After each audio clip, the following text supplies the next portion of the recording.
Okay, so thank you so much for joining me today. I am going to be sharing with you Conceive with Confidence.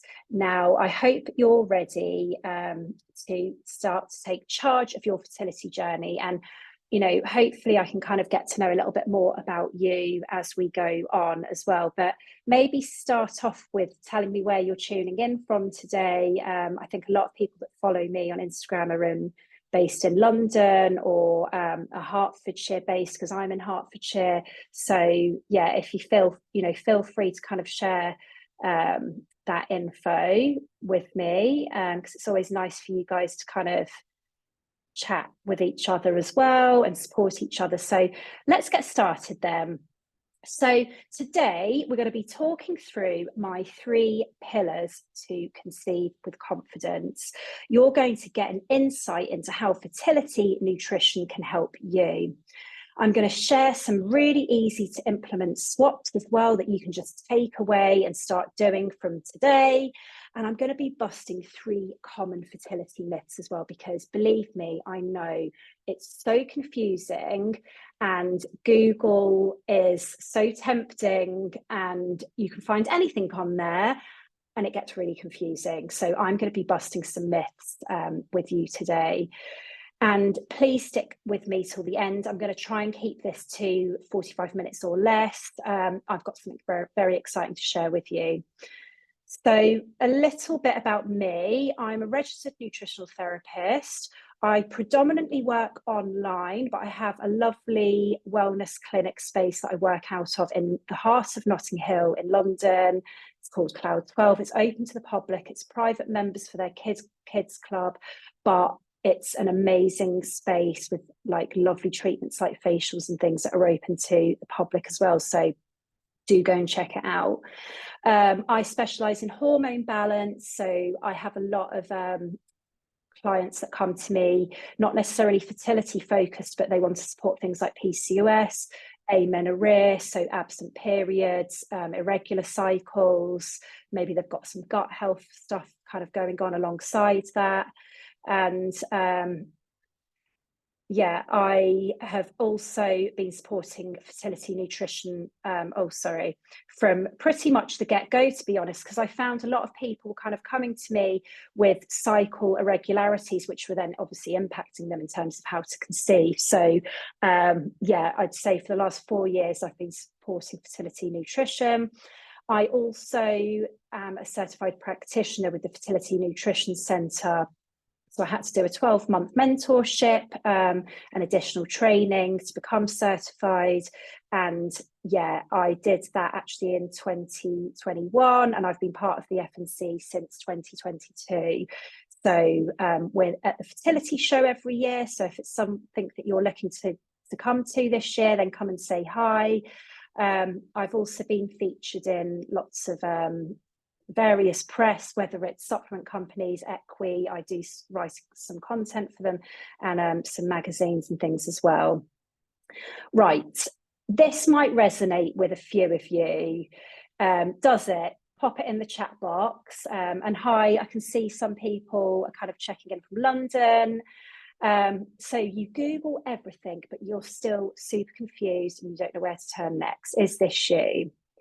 Now, I'd say that's the majority of my clients that come to me. So let's meet Ellie and her partner. Now, they were trying to conceive for over 12 months. She'd been diagnosed with PCOS a few years ago, but she hadn't really done anything about it. She still had her periods, but they were really irregular, and she also had some bloating and some digestive symptoms going on. She was taking some supplements, but she'd heard kind of on the grapevine they were good, but she wasn't sure really. Her partner's semen analysis was sort of considered normal, which we'll get into at a later date. But yeah, it was potentially a little bit borderline. And he had some digestive issues as well, and also poor sleep as well. Now, we did work together for 3 months, And after that time, or within that time, Ellie started having more regular cycles. We confirmed that she was ovulating. I supported her on kind of the best methods to track ovulation and what that looks like. And we looked at those charts together, and we could see that nice rise and the peak in progesterone, and that maintaining through the luteal phase, which is so important. She had less bloating, she felt better, more energized, she had improved sleep, and then she just felt really confident as well. And I think this is the big thing. It just cuts that confusion when you're not sure kind of what you're doing and you're Googling everything, etc. And we finished after 3 months, and then a month or two passed, and then an email popped into my inbox, and she wanted to catch up because she was pregnant, which was just the most lovely news. Ellie was actually one of my first pregnant clients. Her testimonials on my website, and this is what she had to say. So she was unable to get pregnant for over a year. She wanted to improve her chances. And I saw her husband as well, which is really important. And we'll touch on the male side of things as well. If you are conceiving with a partner, obviously I know some people kind of go on a solo parenting journey, or they might have frozen embryos. So in certain cases, we kind of factor them out. But in most cases, it's important to factor them into your journey. And yeah, they said they couldn't thank me enough, and they'd 100% recommend me. So this obviously got me thinking, because obviously it's great being able to support couples in the one-to-one setting, but I know with cost of living, other costs and things that are going on, sometimes if it's secondary infertility, you know, you're already maybe stretched a little bit with budgets. So I then decided I kind of made me think, how am I going to reach more people, essentially? So today I am going to share with you Conceive with Confidence, and I'm hopefully going to help you regain control of your fertility journey.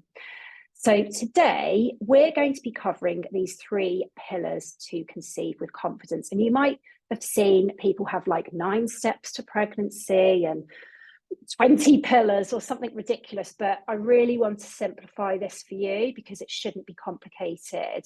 So I'm going to share the 3 pillars that are fundamental to your fertility, and that is nutrition, lifestyle, and mindset.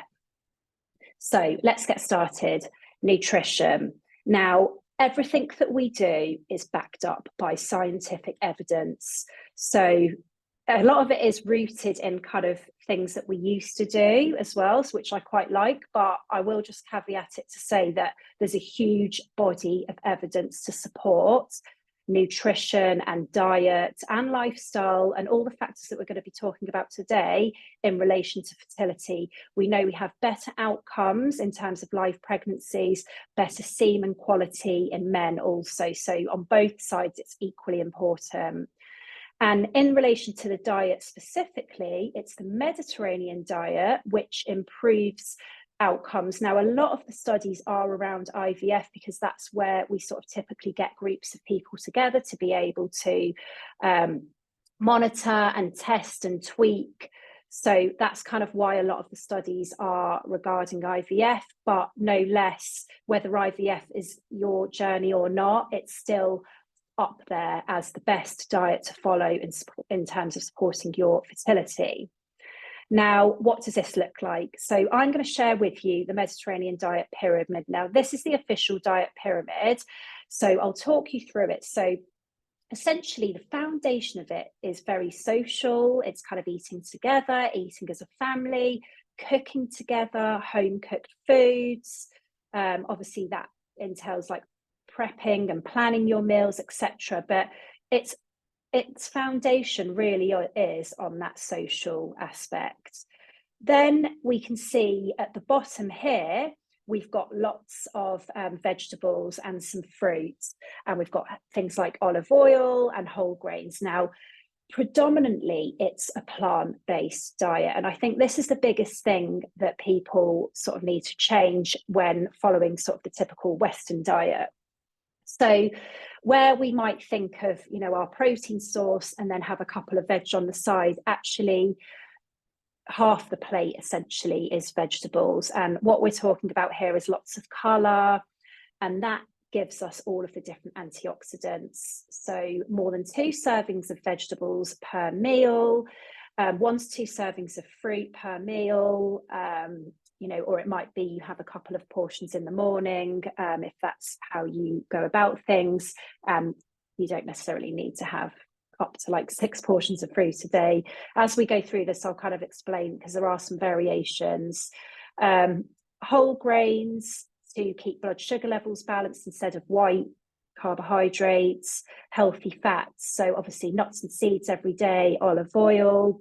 It says here the olive oil with every meal. Dairy is included, nothing is excluded on this diet. And I think that's really important, because it's not about depriving yourself at all. We've got wine on there, we've got cake. It's just the way that we go about eating things there, kind of at the top. They can still be included as part of a healthy diet, but they're not like the main feature, and neither is the protein. So for example, with the protein, the Mediterranean diet is well renowned for fish featuring more heavily, and particularly the oily fish, which I'm going to talk to you in a bit more detail as we go through. So yeah, fish is at least 2 servings or more a week. White meat is 2 servings, and red meat is 2 servings or less. So I sort of say to clients 1 to 2 portions a week. Processed meat's on there, but I would say, pick better quality cuts of meat. Obviously, ideally organic or grass-fed is going to be better. It's got a richer nutrient profile. And eggs, we've got 2 to 4 servings. I mean, again, I sort of up that a little bit, to be honest with you, because we really need that choline from eggs. But as you can see, like I've said, nothing's excluded. We've still got cheese on there. We ignore the fact it says preferably low fat on the dairy, because actually we know better now, and most low fat products have kind of got added sugars and things in. So, your full fat Greek yogurt is perfect. So how does this translate to a balanced plate? So as I said, half of it should be vegetables. Then we've got 1/4 of grains, or that could be starchy veg. So for example, if you've got sweet potato, you don't necessarily need your brown rice or your quinoa or your sourdough seeded bread, or whatever it is that you're having as your more carbohydrate source. And then protein is 1/4 of the plate, or we like to say it's a palm-sized portion. And then healthy fats should be with every meal. And in terms of portions, we're talking about a thumb-sized portion or a sprinkling. So it might be a sprinkling of seeds, a drizzle of olive oil, or like a thumb-sized portion of some cheese, for example. Another thing to really think about when consuming a fertility diet or the Mediterranean diet is to eat the rainbow. And it's a really simple but effective strategy to get you results. And this is so important for both female and male fertility.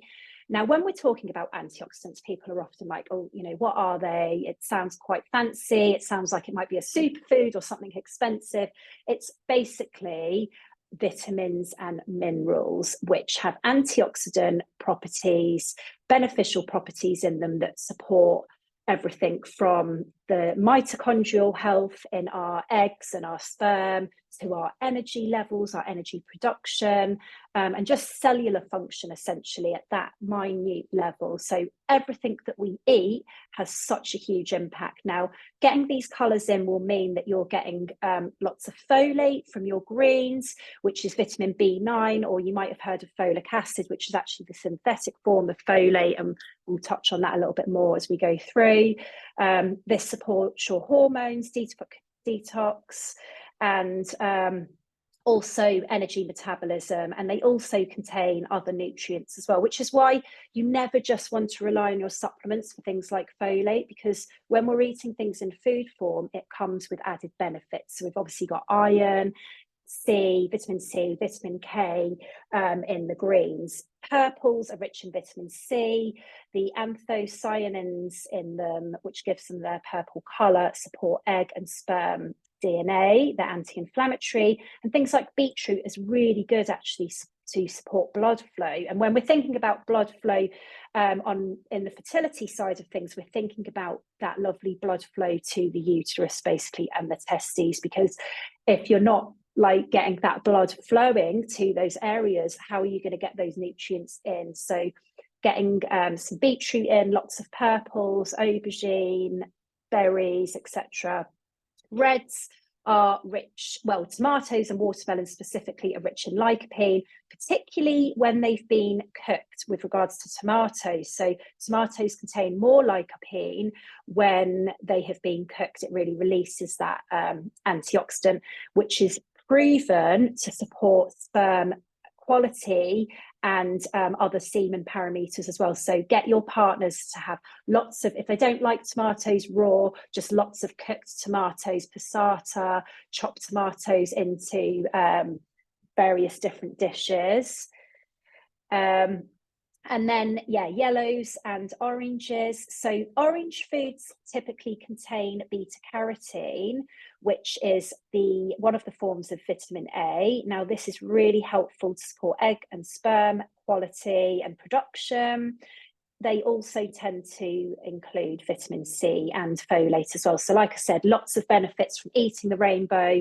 It's never just one nutrient that you're going to obtain. It's going to be providing you with lots and lots of benefits. So just sort of digging a little bit deeper, I suppose, into micronutrients, again, a huge body of evidence for certain micronutrients. So omega-3 is just one of them. We won't have time to cover them all today, but I'm just giving you a little snapshot of one of them, which is omega-3. So it is correlated with improving egg quality and also egg, in terms of egg lifespan. So obviously we're born as women with all of the eggs that we have, and as we age, our eggs do age alongside that. But omega-3 can really help support that quality, which is so important. And we're going to be talking about low AMH in a bit, because it's something that I see time and time again. And if you are sort of over the age of 35 and struggling to conceive, then quality absolutely has to be on the top of your list in terms of making sure that, yeah, you're improving your chances essentially. So omega-3, the richest source comes from oily fish, and the acronym is SMASH-T. So salmon, mackerel, anchovy, sardines, herring, and trout. This contains EPA and the DHA, which is actually what is referred to in all the studies. It's actually the EPA and the DHA which are crucial. And we know the DHA is really important for baby's brain development as well. So it doesn't end at fertility, it just goes into pregnancy. And if you are vegan, then obviously algae oil is the next best source of the EPA and the DHA. But we can obtain omega-3 from nuts and seeds as well.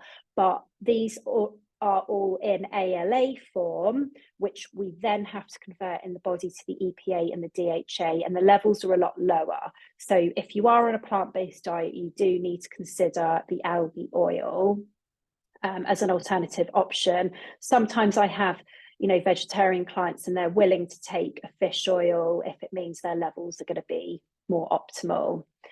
So that is something to think about. So how does this translate into just some easy, simple swaps? And obviously you can take a little picture of this if you want, or screenshot it, or you can obviously re-watch the recording when I send that out. So instead of a white potato, a sweet or a purple potato. We didn't talk about this in too much detail, but with fruit, you want to go for the more lower GI options.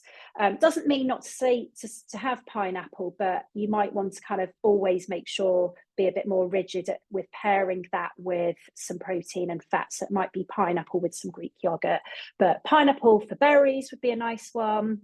White rice, swap it for brown or wild. A sliced loaf sourdough. Instead of a sweet snack, go for savoury. Milk chocolate dark. Meat, not to say to get rid of it, but a nice swap would be maybe reducing meat intake and upping your fish.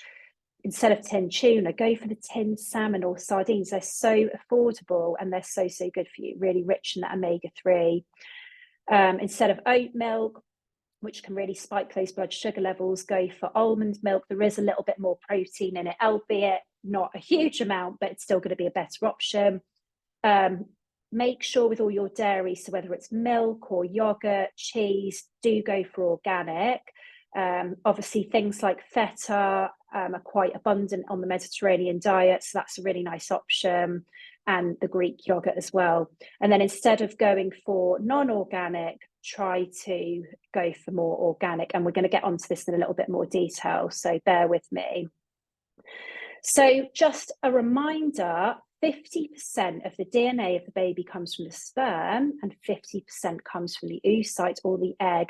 So it's not just about you following this, it's about you doing it as a couple, as a family. It's really, really important. And I have to say, a lot of the men that I work with often, they're eating maybe salted peanuts and not getting lots of variety in with nuts. They are usually eating apples and bananas and not some of those other colourful fruits. So usually they need a little bit more attention and a few tweaks more than perhaps you might. Right, pillar 2, lifestyle. So some of the key factors that impact fertility include endocrine disruptors and toxins. Now, endocrine disruptors are things that disrupt our endocrine or hormone glands, they are. So this includes things like alcohol, caffeine, and the big one, which is a huge, huge problem now and correlates with the huge drop that we've seen in sperm quality and sperm count since the sort of 1930s, 1940s, is plastics and environmental toxins like pesticides, which is, as all of that has increased, male fertility's gone down, and it's no wonder. Then obviously exercise, and I think this is a big one that people get really confused about, what's okay, how many times should I be working out? It's a real fine line. Sleep can really impact both of your fertility. So again, not just one for you to be thinking about, but your partner really needs to get in those hours, before midnight. It can really lower testosterone in men. So it's a really important one. They need that testosterone to produce good sperm.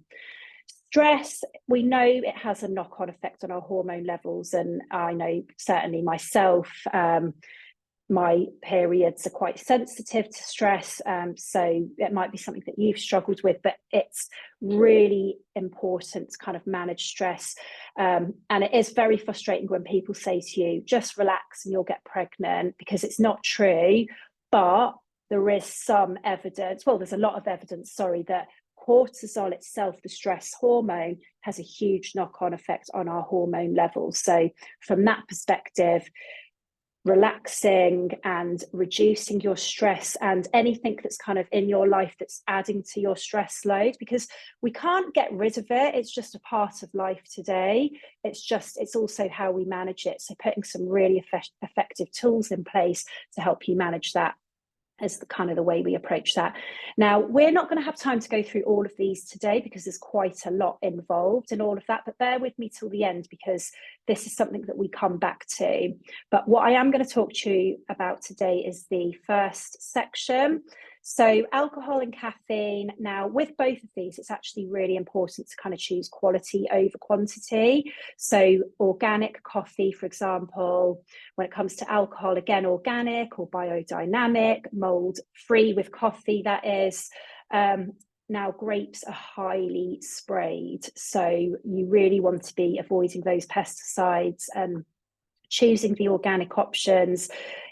Go to your local wine shop and kind of treat yourself instead of going to your supermarket, and because you don't need to cut it out completely. 5 units or less per week is okay, and obviously it's better for that to be spread. So it might be, I think a glass of wine is about 2 units, so it's not an awful lot. It's a couple of glasses of wine a week. Might be having a glass of wine on a Friday night or one on a Sunday, but certainly no binge drinking, and this goes for both partners. There's a huge correlation with alcohol and poor semen quality and semen parameters. So it's not just for you to kind of be concerned about. Caffeine, again, both partners need to be mindful of how much you're having. Because of the impact it has on our stress and our sleep and our hormones, we ideally you want to stick to 200 milligrams per day or less, which could be as little as one like caffeinated cup of coffee that you're getting on the go, because sometimes there might be 2 or even 3 shots in that, but it can be anywhere between sort of 1 and 2 or 3 cups of coffee. But again, just think about the dark chocolate, the other sources of caffeine, even the kombucha, and the teas and things like that. Plastics, so you need to really avoid all plastics. It's not enough to just go for BPA free. You know, with water bottles, I've got a lovely metal water bottle. It goes everywhere with me. Never heat your food up in plastic. It's horrendous because the plastic can leach into the food. Wrapping it as well, I would ideally avoid, and we can look at simple swaps for that. The other thing about it is if you heat up foods that contain acidic foods like tomatoes, for example, in plastic, it's even worse because acidic foods can also leach the plastic into the food. So tinned tomatoes, for example, it's best to avoid and go for ones that are in the glass jars, or just use fresh tomatoes, because tinned tomatoes, because of the acidity of the tomatoes, they're lined with BPA, which, as we know, is detrimental to fertility. I think the only ones you can find actually are Mr. Organic. Those ones are lined, they're not lined with plastic, I believe. So have a look at those. And then do be mindful of hidden plastics. So those disposable coffee cups where you're getting a takeout coffee, they are often lined in plastic. The lid is plastic. So do be mindful of that. Plastics in our water, we've got these microplastics. It's a real problem now. So filtering your water at home, buying filtered water, obviously in glass bottles rather than plastic bottles, and natural products as well. And chewing on pens, you might think it sounds like a really odd one, but I have had clients before that have been chewing on pens, and it's been like a bit of an addiction. And we just wonder the impact that that's had over years and years and years. So really do kind of think about all those areas. So pesticides, again, a huge amount of evidence that it's associated with reduced pregnancy and live birth following IVF. Again, all the studies are usually around artificial reproductive technology. So what you can do with this, it's not about, you don't necessarily have to go completely organic, because I know it's so expensive now, but that's fine, Candice. Thank you so much for joining, and you can catch up on the recording. So you can just follow Pesticide Action Network UK have a list every year. I post it every year actually on my Instagram because it changes, but usually it's the things that kind of grow above the ground that have not just one, but a cocktail of pesticides on them. And it's this cocktail that's really detrimental to our fertility because, as we've seen, it can impact IVF outcomes. It also burdens the liver, which is also detoxing hormones and other metabolites in the body. So it can have a huge impact. And we really want to be limiting and almost, I don't like the word detox, but cleansing a little bit before getting pregnant so that we're not exposing the offspring to any of this cocktail of pesticides. So that's a nice little list that hopefully you can take a little picky of. So simple swaps. Non-organic wine for organic, decaf, go for Swiss water decaf coffee. So Exhale is a lovely coffee brand that I'm always recommending on Instagram. And I've got a discount code actually, so I'm sure I can email that over to people. Instead of plastic bottles, go for metal, glass, and disposable coffee cups, get your own reusable one. Beeswax wraps are a nice alternative to cling film. We've spoken about the tomatoes. Clean makeup, I really love Ilia at the moment. It's fantastic. And I think clean makeup is a big thing now. So it's much easier to get than when I first started looking at all this stuff myself about 10 years ago. Organic, like I said, just at least get some of those Dirty Dozen organic. I'd say, you know, the two that you really want to be switching are the berries and the like salad leaves and things like that. They are very, very sprayed. Get yourself a water filter. And also in terms of stress and sleep, think about kind of switching HIIT workouts for things that are a little bit more low intensity. So like I said, we haven't gone into that too much, but if you bear with me, I'm going to be touching on coming back to that in a bit. And yeah, just try and keep off the phones after 8 or 9 o'clock, because that blue light's really going to interfere with your sleep. Right, so mindset, the last pillar, and we'll be wrapping up. So first of all, I just want to remind you that you're not alone, that 1 in 7 couples in the UK struggle to conceive. And I have been where you are today, and I know how tough it is. And that's why I'm so glad that you're here, because I really want to support you on this journey. Now, tools to support your mindset include mindfulness and gratitude. We've got obviously things like breath work, journaling, connecting with nature, and just finding the joy in the little things. Because I think on this journey, we can lose sight of what we like, and socializing and things that give us joy and make us laugh and make us happy, because we're so consumed with our periods coming, we're not pregnant again, can I do this, can I do that, I'm, you know, failing at everything, etc. We can be really tough on ourselves as women. So I'm going to help support you to think about ways to find that joy in the little things. And I'm going to share with you a nice little bit of breath work as well. Also, other things that can help are self-care. Doesn't necessarily mean that it's a bubble bath. What does it mean to you? So you can pop it in the chat box if you want to share what things work for you. For me, it is a bath and a little pamper. It's nourishing food, it's exercise, but also self-care can encompass things like acupuncture and reflexology. And often people think, you know, how much is that going to help? Is it beneficial? And again, that's something I will be sharing in Conceive with Confidence. And really, it's all about celebrating those small wins. So whether it's just something simple like adding more colour on your plate for dinner tonight, having oily fish tomorrow, just celebrate those small wins, because believe me, they are going to make a really big impact in the long term. And we can see the results that we can get within 3 months.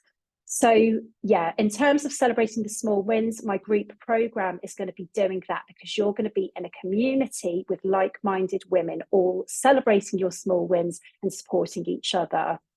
And that leads me on nicely to the next point, which is finding your support system. So it might be your family, your friends, talking to your partner, might be counselling.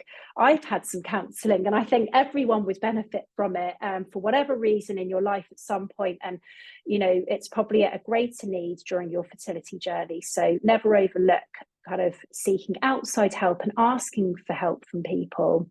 And again, the group program is going to be really helpful to you in regards to that as well, in terms of the support. And I'm going to share a little bit more about Jen Ulworthy in a second. So here's a lovely little 1-minute rescue breath that you can do. So I'll just quickly do this with you just for a minute. I won't do it too long. So obviously you kind of want to give yourself a little bit more time, but you can do this seated, lying down, or standing. Take a little, you know, photo of this and come back to it. But any of those moments you're like, you've just seen a pregnancy announcement or something that's triggered you, or someone's asked you when you're going to have baby number 2 again, just take a moment, whether it's going off to the toilet or in a different room. And what you want to do is breathe in through your nose and then out through your mouth. And you might have done this in yoga before and it sounds odd, and you probably don't want to do it in a room with other people, but stick your tongue out and go. Now repeat that 3 times. And this is all about getting that stale energy and air out. And then with your eyes closed, breathe in through your nose for 1, 2, 3, 4, 5, and then out through your nose for 1, 2, 3, 4, 5. And when you do this, you want to really inhale all that lovely oxygen in, fill your chest and push that air down and bring that breath into your womb. Okay, and just connecting with that space is also so important, because I think we can often feel like it's failing us, we're holding a lot of tension there. So just really think about getting that breath deep into your lower abdomen and your womb. And you can even visualize a smile happening in your lower abdomen. And you can do that by thinking about how you feel, that warm feeling you get when you smile or you see someone else smile, and just bring that down into your belly. Lovely. So other things, now this is gratitude. So just simply thinking about things that you're either grateful for, or in this case, things you love. And these are some of the things, just as prompts, things that I really love, but it just prompts you to maybe think about some of the things that you enjoy and that bring you those little moments of joy in the day, or those people that just spark that joy within you. And it's really important, you know, you could like stick that on your fridge and just remind yourself of that every single day, because you're enough, you're not broken. The fertility journey is so tough and you're doing amazingly, and you know, absolutely deserve all of these lovely little moments of joy in your day as well. So next, let's just relate this to those simple swaps again. So in terms of protecting your mindset, it's about saying no instead of saying yes to everything. You know, pull everything back down, scale things. Have some boundaries, you know, whether it's the people that you're seeing and hanging out with, whether it's the conversations that you're having with people. But don't keep everything bottled up. Really talk to people that you know are going to understand. You know, go back to the fact it's 1 in 7 that are struggling with fertility, and we all know someone that's had a miscarriage, struggled with fertility. So the more you talk about it, the more you're going to get support and get help. Don't deny that you need that help. Ask for it. And do try and avoid Google as much as possible. I know it's so tempting, but do try and avoid it, because, like I said, you're going to find an answer for everything, even if it's not the answer you want. And do think about journaling, meditation, or breath work. That Things I Love with the Heart was from the Positive Planner, which I've got here, and I shared it on my stories this week. It's lovely. It's a really nice introduction to journaling and kind of gratitude. Work out outside. Again, this kind of links back to some of the lifestyle stuff as well, and stress and sleep.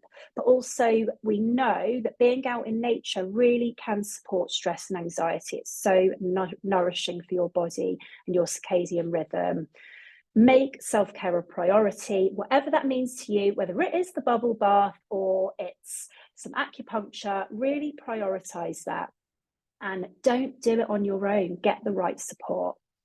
Now, let's bust some myths. So the first one, AMH is a marker for fertility. Now, if you don't know about this, perhaps you haven't had like a fertility MOT, or you haven't been to an IVF clinic, but it's typically what an IVF clinic would test for.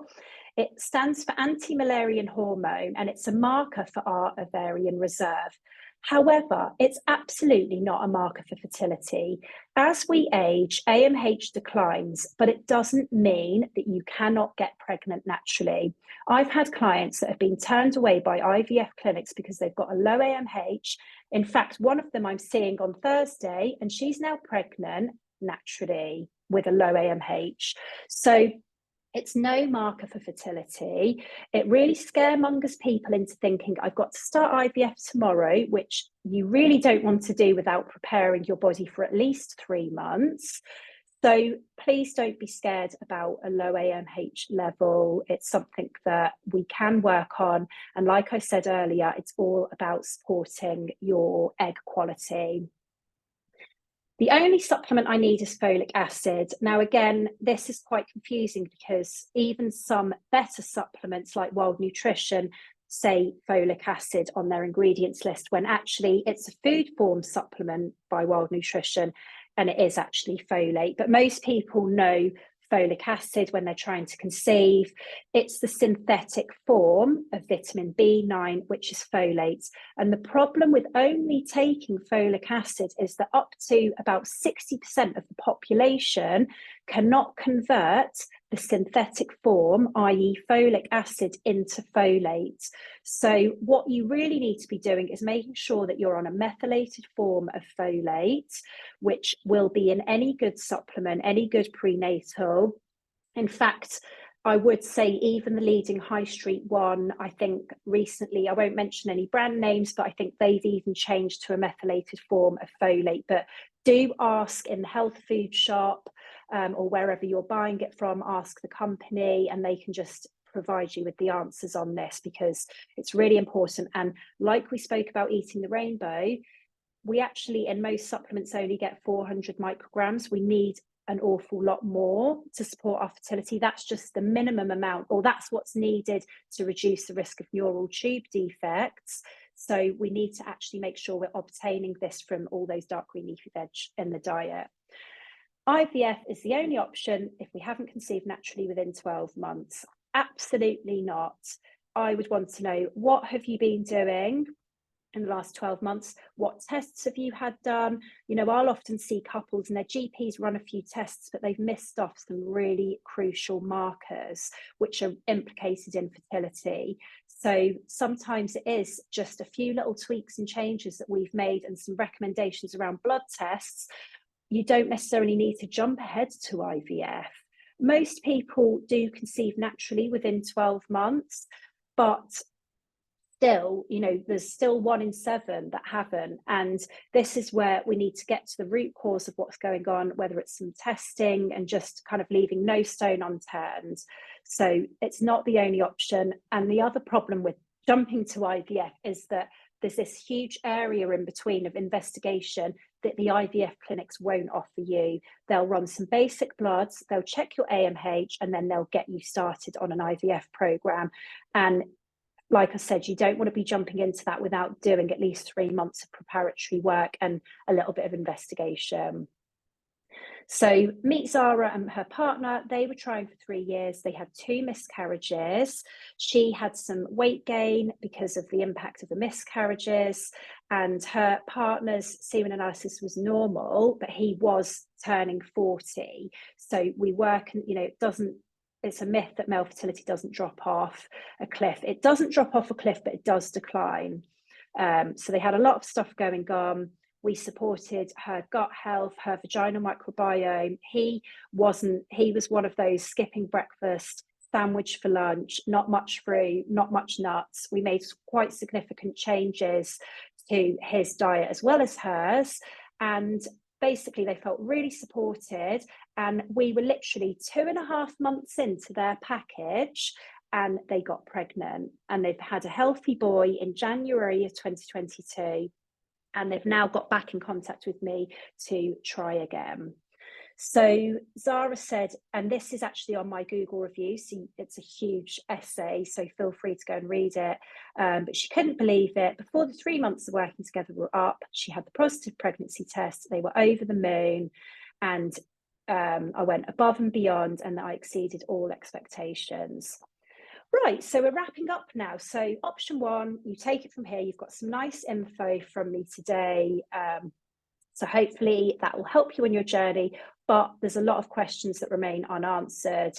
So, you know, we haven't looked at exercise, we haven't looked at some of those natural therapies, we haven't delved into all of the other micronutrients. There's an awful lot we haven't touched on today. We've barely scratched the surface, and you might be thinking, what do we do next? How can I stay motivated? What recipes am I looking for? Where can I find them? What IVF clinic can I trust? What tests should I be asking for? What therapies are going to help me, and how can I implement these changes? And are these supplements I've been taking for ages, however long you've been on your journey, are they actually working? Or we can do this together. Now, I'm launching a group program, which I'm going to share with you shortly. It's going to involve weekly calls for a month. We're going to deep dive into each of those 3 key pillars. You're going to receive handouts and guides to help you conceive with confidence. You're going to have meal plans as well. It's all going to be laid out for you, recipes to implement the Mediterranean diet. You're going to have that support from me. I'm a registered BANT registered nutritional therapist, certified fertility practitioner, and you're going to get the support of a lovely community. Now, I'm really excited to share that I've also got expert guests who work for the IVF network. Jen Elworthy, she is a career coach, a fertility career coach. She helps women like you that have been on their fertility journey or thinking about trying to conceive, navigate their work life and what that looks like for you.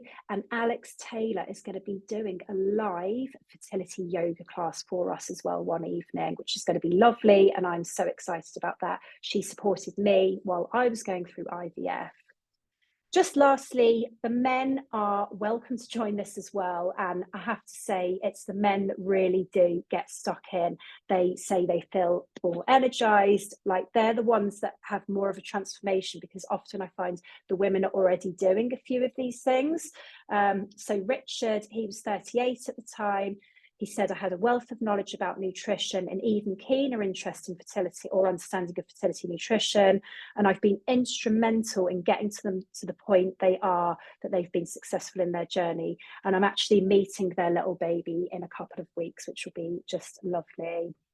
So I'd like to introduce my 4-week program, Conceive With Confidence. It's going to have weekly live webinars. There's going to be a Facebook group for group access.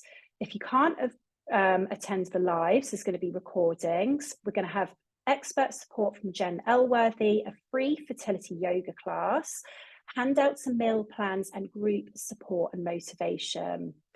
So this is for you no matter what stage you're at, whether you're just thinking about trying to conceive, whether you've been on your journey a while, whether it's low AMH, PCOS, secondary infertility, whatever your story, I'm going to be here to support you and get to know you better. Week 1, we're going to cover nutrition, lifestyle in week 2, and we're going to do the yoga session then.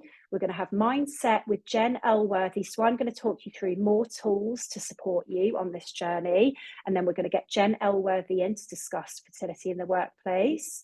And we're also going to be busting so many myths, which I'm also open for you to get involved with, and send me all your questions, and we're going to wrap up. So what is the investment? It's only £99 because this is going to be my initial pilot launch of this. Excuse that, it's 4 weeks. It's just over 4 weeks of support actually, because I'm going to open the doors a little bit before the first session. Now that works out at just £19.80 a week, or £2.83 a day, which is actually about £1 less than a coffee now because they're so extortionate. Plus, you have an opportunity to have a supplement review with me. It's $49 per person or $69 for a couple. And I'm going to assess, I go into a lot of detail.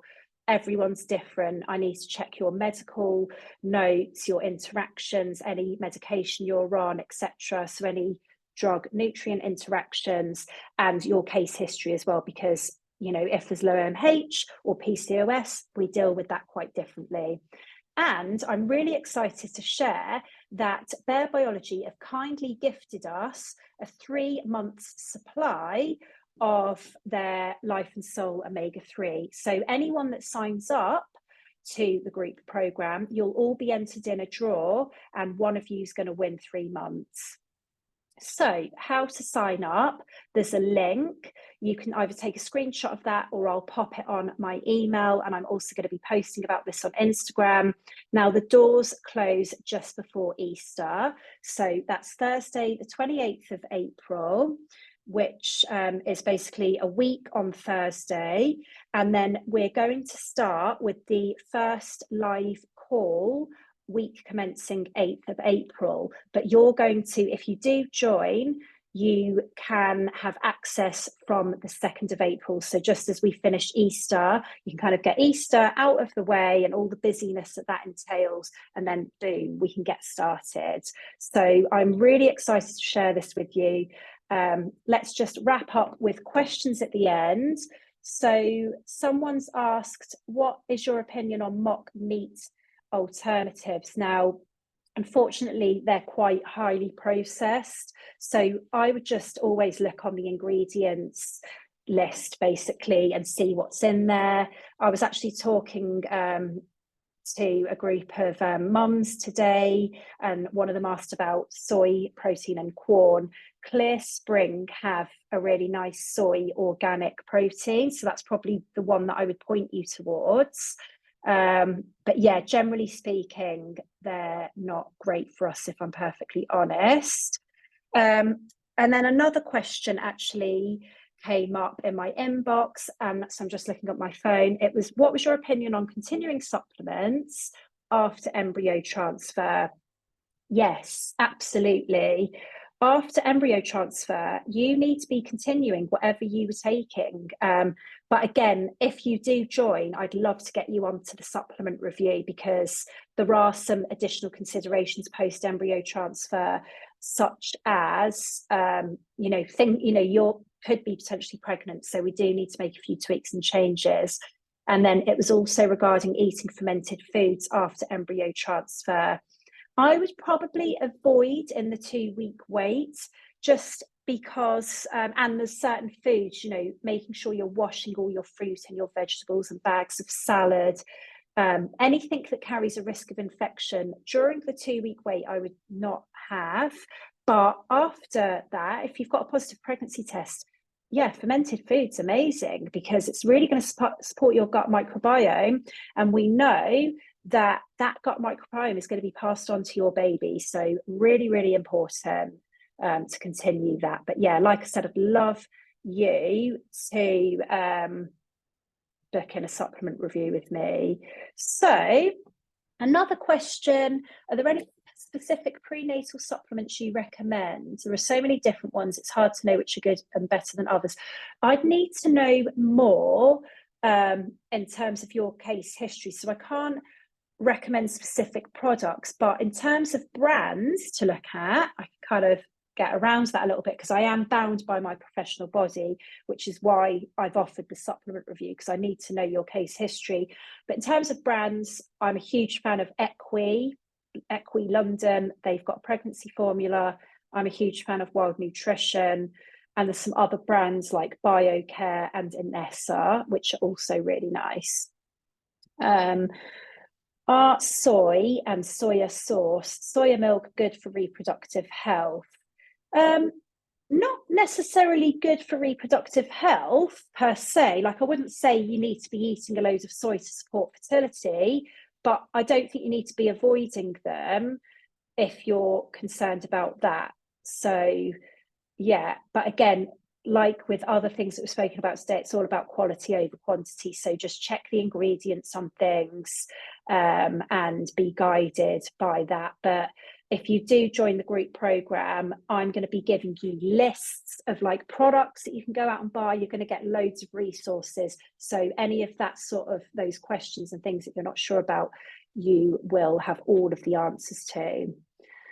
So I'm going to wrap this up now. Thank you so much, like I said, for giving me this hour of your time. I know it's not easy, but hopefully it's been really helpful. And like I said, I'll share that link around with you and the recording, so you can always come back to this.